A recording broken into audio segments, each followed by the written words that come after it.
Hidup Jokowi! Sebenarnya saya sudah enek ya, mendengarkan narasi-narasi dari Roy Panci, Tifa, tapi ya buat lucu-lucuan teman-teman ya, harus tetap kita dengerin. Karena saya juga ingin melihat perkembangan kegilaan mereka dari hari ke hari gitu. Orang-orang yang menuju kegilaannya teman-teman, seperti ini ya. Coba kita berandai-andai ya, apabila P21 terjadi, lalu kemudian terjadilah persidangan ya. Jadi ini tuh apa namanya, bola dilempar sama Polda Metro Jaya ke kejaksaan. Lalu kemudian persidangan. Apa yang terjadi?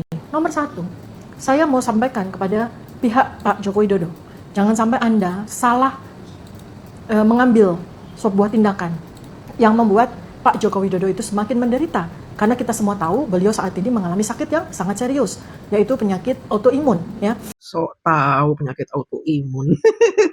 Emang kamu itu dokter pribadinya Pak Jokowi sampai bisa menyimpulkan Pak Jokowi kena penyakit autoimun? Pak Jokowi sudah sehat.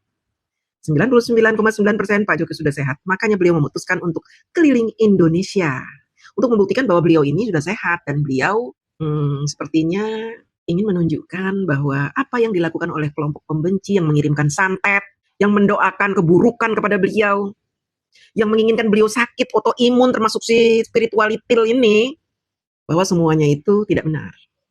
Pak Jokowi kuat menghadapi caci maki, kuat menghadapi adu domba yang menyerang beliau agar beliau dijauhi oleh rakyatnya. Beliau ingin keliling dan mengatakan kepada semua orang, "Woi, lihatlah aku. Aku kembali lagi seperti dulu, sehat dan bisa bertemu dengan rakyat Indonesia yang aku cintai dan mereka juga mencintai aku." Dan kubu Roy Panci khususnya ya, dan spiritualitil ini, dia adalah orang yang paling tersakiti sehingga saat ini dia bernarasi seolah-olah dia memberi peringatan. Hati-hati karena Bapak Jokowi punya penyakit autoimun. Sok tahu kamu. Yang sistemik ya, karena kita lihat kan bukan hanya sekedar kulit wajah, kulit badan, tapi juga mengalami kerusakan juga pada persendian sehingga beliau jalan itu makin lama makin tertati-tati, suara juga makin lama makin liris ya. Saya sebagai dokter sangat beribah hati dengan keadaan Pak Joko Widodo, apalagi kalau persidangan dimulai. Karena nomor satu, Saya ibah hati, tai kucing lo ibah hati. Inilah yang disebut dengan orang munafik. Tifa ini, ya. Munafik tulen ya kita diperlihatkan. Kita sebenarnya sudah tahu ya yang ada di kitab-kitab suci kita, kitab-kitab suci agama lain, mengatakan ciri-ciri orang munafik A, B, C, D, E, F, G. Ada di Tifa semua. Orang munafik ini, ya teman-teman. Kayak gini, munafik nih. Saya sebenarnya ibang, tai kucing ibang. yang akan saya kejar, saya sebagai tersangka itu punya hak untuk menanyakan, untuk meminta pengadilan memanggil pelapor, dan tentu saja sebagai pelapor beliau wajib hadir ya. Pertanyaan pertama yang akan saya sampaikan sesuai dengan apa yang sudah saya tulis di Twitter saya, di X saya ya, terkait dengan kacamata. Ini soal kacamata ini udah dari dulu, setahun yang lalu ya. Memangnya kamu pegawai optik nanyain kacamata? Saya dulu, saya mulai pakai kacamata itu di usia 11 tahun. Usia 11 tahun saya mulai pakai kacamata. Saya nggak bisa melihat tulisan di papan tulis. Kelihatan tapi burem gitu. Sehingga saya memeriksakan mata saya. Ternyata minusnya hanya 0,25 seperempat. Tapi itu cukup mengganggu. Kemudian naik menjadi 0,5. Gak tahu mungkin kacamatanya bagus atau gizi yang saya makan sehari-hari bagus sehingga mata saya nggak naik-naik minnya gitu. Nah kemudian SMA masih segitu juga minusnya. Tapi saya jarang pakai kacamata.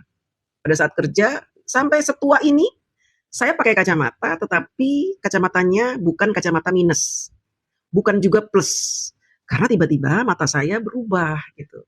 Dari jarak jauh itu saya kelihatan. Tiba-tiba saya bisa membaca jarak jauh. Tetapi saya agak buram kalau melihat tulisan agak dekat gitu, buram. Jadi memang saya tidak butuh kacamata lagi. Karena dengan pandangan sekian ini saya bisa membaca gitu.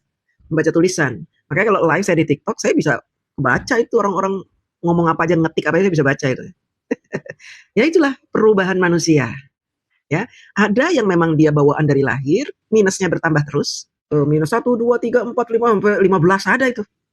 Ya, tapi tiba-tiba ketika dia menua turun minusnya. Dari 15 turun menjadi 8. Karena ada perubahan di mata itu. Makanya orang yang minus bisa menjadi normal. Yang minusnya kecil. Pak Jokowi ini mungkin minusnya kecil. Sama seperti saya. Jadi ketika saya tua, saya tidak perlu berkacamata. Kalau Pak Jokowi mungkin sekarang berkacamata risih mungkin ya, karena dia nggak biasa pakai kacamata. Nah, si Tipa ini nggak ngerti gitu-gitu. Dia mau mempertanyakan kacamata. Nanti juga dijelaskan loh Pak Jokowi. Ya, kacamata seperti apa akan dijelaskan sejelas-jelasnya. Mungkin akan datangkan juga dokter. Gimana Pak kalau orang dulu pakai kacamata sekarang enggak, bisa enggak? Oh, bisa banget karena contohnya banyak. Saya salah satunya. Kalau saya ingin dijadikan saksi di kasus Pak Jokowi tentang kacamata, saya berani. Karena saya mengalami sendiri tuh, ya. Nah, jadi jangan mentang-mentang dokter, kami itu merasa lebih tahu. Kamu kan dokter kuman, dokter bakteri, mana ngerti kamu soal kacamata. Kecuali kamu dokter yang khusus ain gitu ya mata ya, itu silahkan. Kacamata itu, ya apalagi kalau kacamata itu bentuknya seperti yang ada pada foto ijazah Joko Widodo, itu udah pasti kacamata koreksi, refraksi. Artinya yang bersangkutan itu tidak menggunakan kacamata sekedar untuk gaya-gayaan, Sok tahu. memandang jauh dengan jelas ya, yang namanya miopia, atau memandang dengan dekat ya, membaca atau bagaimana, itu namanya hipermetrop, atau gangguannya jauh dan dekat namanya presbiop, yang biasanya suka terjadi pada orang-orang. Kalau kamu dokter ngapain baca? Kamu bukan dokter khusus mata, kamu dokter kuman gitu loh. Masih baca ini kalau jauh gini, lah. Baca. Ngapalin dulu makanya kalau mau ngomong. Yang usianya di atas 40 tahun. Nah, jadi kalau seseorang di masa dewasa muda itu waktu kita kuliah ya, itu sudah mengalami kerusakan lensa, mengalami gangguan refraksi, dan kemudian dia harus pakai kacamata, artinya ini refraksinya tipe miop ya. Artinya dia akan secara konsisten menggunakan kacamata itu dalam segala ini condition. Oh, saya enggak. Saya nggak pakai kacamata bisa baca. Kok konsisten saya? Mau dia kuliah, mau dia lagi jalan, mau dia lagi naik motor, dan sebagainya. Nah, karena itu nggak mungkin kemudian hanya gara-gara pecah lalu kemudian tidak mampu membeli kacamata, maka Joko Widodo lalu bebas tidak pakai kacamata sampai tua. Itu nggak bisa, sungguh tidak bisa. Sok tahu banget dia ya, dokter gadungan ini. Karena saya mengalami itu. Karena minus saya cuma 0,5, saya nggak butuh kacamata kemana-mana. Nggak butuh. Kalau lagi malas saya nggak pakai. Kalau lagi pingin pakai, saya pakai. Saya bisa pakai, bisa nggak. Buktinya minus saya nggak nambah-nambah. Sampai setua ini umur saya 57 tahun nggak nambah-nambah. Kenapa itu? Usia 57 nggak nambah-nambah minusnya. Kenapa? Tipa, jelasin. Bodoh kamu itu. Nah, makanya alasan pecah dan tidak mampu membeli itu sangat tidak masuk akal. Apalagi sejak tahun 2005 ketika dia maju wali kota, kita udah tahu ya, framingnya adalah dia adalah pengusaha mebel lokal yang cukup berhasil kan gitu. Masa iya sih pengusaha mebel yang cukup berhasil tidak mampu untuk membeli kacamata ganti? Dan bukankah selama ini kita juga tahu banyak beredar foto-foto yang orang sebut itu Joko Widodo sebagai seorang pengusaha, kemudian pakai kacamata loh masih, tapi begitu dia jadi wali kota, begitu dia jadi gubernur, apalagi jadi presiden, sama sekali tidak pernah satu kali pun dia menggunakan kacamata. Maka ngomongin kacamata ya, dia bukan dokter mata loh. Coba panggil dokter mata. Kalau mau adil, panggil dokter mata. Suruh dokter mata menjelaskan kepada saya, jangan kepada Tipa, pada saya. Kenapa mata saya yang minus seperempat, minus seperempat, berubah menjadi setengah, kemudian berhenti, nggak naik-naik. Setengah terus, dan ketika tua, kacamata yang setengah itu nggak enak lagi dipakai. Saya malah baca, bisa dari jauh, bacanya itu dari jauh.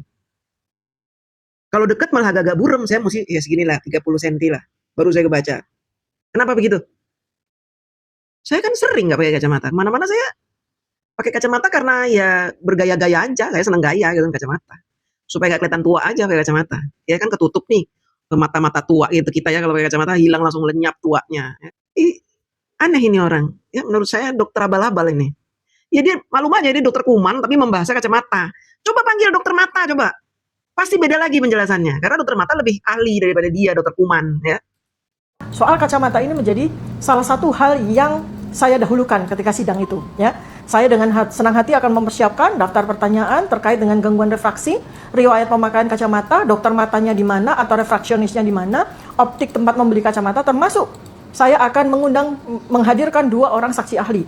Yang pertama adalah dokter spesialis mata, subspesialisasi refraksi, yang bukan cuma dokternya yang memeriksa, tapi nanti Pak Joko Widodo ini harus dilakukan pemeriksaan dengan. Datengin deh, saya mau deh jadi saksi, khusus untuk mata ya, khusus untuk kacamata ya, saya jadiin saksi deh, ya, supaya dia gak berkutik. Pak Jokowi, saya jadi saksi soal kacamata yang akan dia tanyakan. Saya jadi saksi. Nanti saya tunjukin optik-optiknya, ya. Optik saya beli kacamata di mana, terus tiba-tiba saya nggak cocok lagi pakai kacamata itu. Nanti saya tunjukin, termasuk kacamata ini nih. Nih, ini sudah nggak cocok kalau saya pakai, agak burem-burem.